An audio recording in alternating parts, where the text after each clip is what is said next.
અને તેથી પોલીસને બોલાવીને એટલું કીધું કે આ લાશનો કોઈ વારસદાર નથી એમ કરીને પોલીસ સ્ટેશન લઈ જાઓ, હોસ્પિટલ લઈ જાઓ, હું મારી દીકરીને પરણાવીને મારા દીકરાની લાશને અગ્નિ સંસ્કાર દેવા પાછો આવીશ, બાકી અટાણે મારાથી કાંઈ નહીં બોલાય.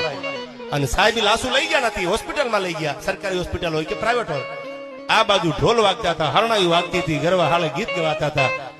વેવાઈને બોલાવીને કીધું, વેવાઈને બોલાવ્યા, વાત કરી એ કે હવારમાં પરણવા આવે મારા બે ભાણેજ છે, તમે જાણો છો. પણ કુદરતને ગમ્યું એ ખરું, જયારે પોતાના દીકરાની લાશ, પોતાના દીકરાનું માથું જયારે રતાભાઈ હોનારા ખોળા ઉપર મૂક્યું ને, તેથી દ્વારકા વાળાને ઠપકો દીધો તો કે એક દી ખમી ખાધું હતો. હાય મુરલીધર મહારાજ, તારી સામે કોઈનું ડાપણ કામ ન આવે. જે જગતમાં જન્મ હોય એને એકવાર મરવું પડે, એમાં બીજી વાત ન હોય. પણ તને એટલું કહું છું, હે દ્વારકા વાળા, એક દી ખાલી ખમી ગયો હોત ને મારી દીકરીઓ પરણીને ઘરે વઈ જાત. હમણાં માંડવામાં નેદવા કરી કરીને વાટ જોતી હશે, મારો ભાઈ નો આવ્યો, મારો વીર નો આવ્યો, મારો ભાઈ ક્યાં છે?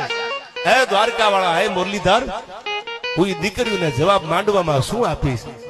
એ બોલાવશે હમણાં, મારો ભાઈ ને લઈ આવો. મારા મોઢામાં જવાબ નથી ઉતર વાળવા માટે. હે દ્વારકા વાળા,